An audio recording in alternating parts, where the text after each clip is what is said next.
And welcome to the channel. हमारा 6th unit है my childhood. ये एपीजे अब्दुल कलाम के बचपन की कहानी है जो कि विंग्स ऑफ फायर किताब से ली गई है। एपीजे अब्दुल कलाम का जन्म मध्यम वर्गीय तमिल परिवार में हुआ था। उनकी फैमिली रामेश्वरम के एक छोटे से द्वीप में रहती थी जो कि पहले मद्रास राज्य में था। उनके पिता जैनल अब्दुल ने ना तो पढ़े लिखे थे ना ही अच्छी धन दौलत थी। परिस्थितियाँ ठीक न होने के बाद भी उनके पिता बुद्धिमान और उदार आत्मा वाले व्यक्ति थे।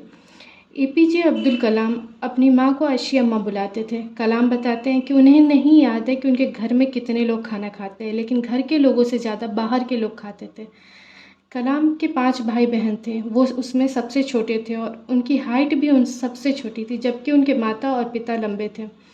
वो अपने पुश्तैनी घर में रहते थे जो कि मिड 19th सेंचुरी में बना था। उनका घर पक्का था और वो रामेश्वरम के मस्जिद गली में था। उनके साधारण पिता बिना ज़रूरत की चीज़ें और लग्जरी को अवॉइड करते थे, लेकिन ज़रूरत की चीज़ें जैसे खाना, दवाई और कपड़े हमेशा अवेलेबल करते थे।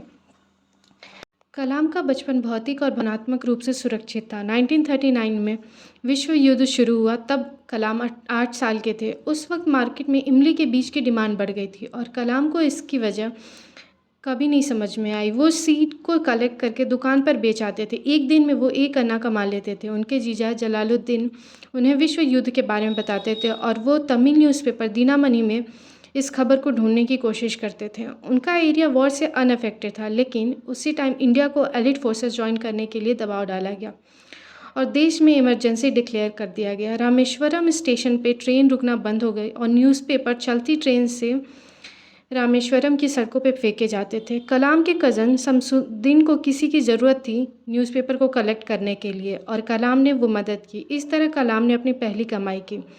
कलाम कहते हैं कि हर बच्चा अपने घर के परिस्थितियों से, आसपास से और अपने घर वालों से कुछ ना कुछ सीखता है। उन्होंने ईमानदारी और डिसिप्लिन अपने पिता से सीखी और अच्छाई में विश्वास रखना अथवा उदारता उन्होंने अपनी माँ से सीखा। उनकी तरह उनके भाई बहनों ने भी माता पिता से सीखा। कलाम के 3 दोस्त थे बचपन में, रामानंद शास्त्री, अरविंदन और शिव प्रकाशन। तीनों हिंदू परिवार से थे, लेकिन बचपन में उन्हें किसी प्रकार का भेदभाव नहीं दिखा।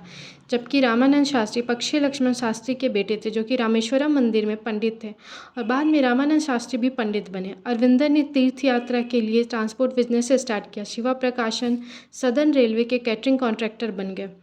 हर साल जब भगवान राम सीता की शादी का उत्सव होता था तो कलाम का परिवार नाव तैयार करता था ताकि भगवान राम की मूर्ति को विवाह स्थल पर ले जाया जा सके। यह स्थल तालाब के बीच में था। कलाम की दादी और अम्मा उन्हें सोते वक्त रामायण और प्रॉफिट की कहानियाँ सुनाती थी। जब कलाम 5th स्टैंडर्ड में थे तो एक दिन एक नई टीचर आई। उन्हें ये बात हजम नहीं हुई कि टोपी पहने मुस्लिम लड़का और पंडित साथ में बैठे हैं। टीचर ने कलाम को पीछे भेज दिया। कलाम के साथ साथ उनके दोस्त रामानंद शास्त्री भी उदास हुए और उनके दोस्त का रोने वाला चेहरा हमेशा के लिए कलाम के दिमाग में रह गया। जब ये दोनों अपने घरों में ये बात बताएं तो रामानंद शास्त्री के पिताजी ने उस टीचर को बुला के सीधे से कह दिया या तो वो माफ़ी मांगे या स्कूल छोड़ दे। लेकिन टीचर को अपनी गलती का एहसास हुआ और उन्होंने माफ़ी मांगी। कलाम कहते हैं कि रामेश्वरम का ये छोटा समाज पृथ्वीकरण की दृष्टि से कठोर था। कलाम के साइंस टीचर शिवा सुब्रमण्य अय्यर जो कि खुद ब्राह्मण थे, वो इसके विद्रोही थे। उन्होंने सामाजिक बाधाओं को ख़त्म करने की खूब कोशिश की। वो कलाम के साथ घंटों समय बिताते थे और कहते थे कि तुम विकास करो और बड़े शहरों के पढ़े लिखे लोगों की बराबरी करो। एक दिन उनके टीचर ने उनको घर पे खाने के लिए बुलाया। उनकी वाइफ जो कि रूढ़िवादी थी, मुस्लिम को खाना किचन में देने से मना कर देती हैं। सुब्रमण्य अय्यर इस बात से व्याकुल नहीं हुए, ना ही उन्होंने अपनी वाइफ पर गुस्सा किया। वो अपने हाथों से खाना सर्व करने लगे और कलाम के बगल में बैठकर खाने लगे। उनकी वाइफ किचन से झांक रही थी। कलाम सोचते हैं कि शायद वो ऑब्जर्व कर रही होंगी कि कहीं वो अलग तरीके से चावल तो नहीं खा रहे।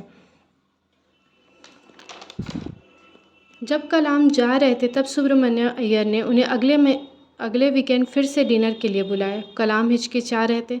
ये देखकर उनके टीचर कहते हैं कि अगर तुम सिस्टम बदलना चाहते हो तो उसकी दिक्कतों का सामना करना पड़ेगा। अगली बार जब कलाम उनके घर गए, उनके टीचर की वाइफ ने उन्हें खुद किचन में ले गई और अपने हाथों से खाना सर्व किया। अब तक वर्ल्ड वॉर भी ख़त्म हो गया था और देश को आज़ादी भी मिलने वाली थी। गांधी जी ने कहा था, भारतीय अपने भारत खुद बनाएंगे। पूरा देश खुश था। कलाम ने अपने पिता से परमिशन लिया ताकि वो रामानाथपुरम के डिस्ट्रिक्ट हेडक्वार्टर में आगे की पढ़ाई कर सके। उनके पिताजी ने कहा, अब्दुल, हमें पता है कि तुम्हें आगे बढ़ने के लिए जाना होगा। एक पंछी को भी आसमान में अपना घोंसला छोड़ के जाना पड़ता है।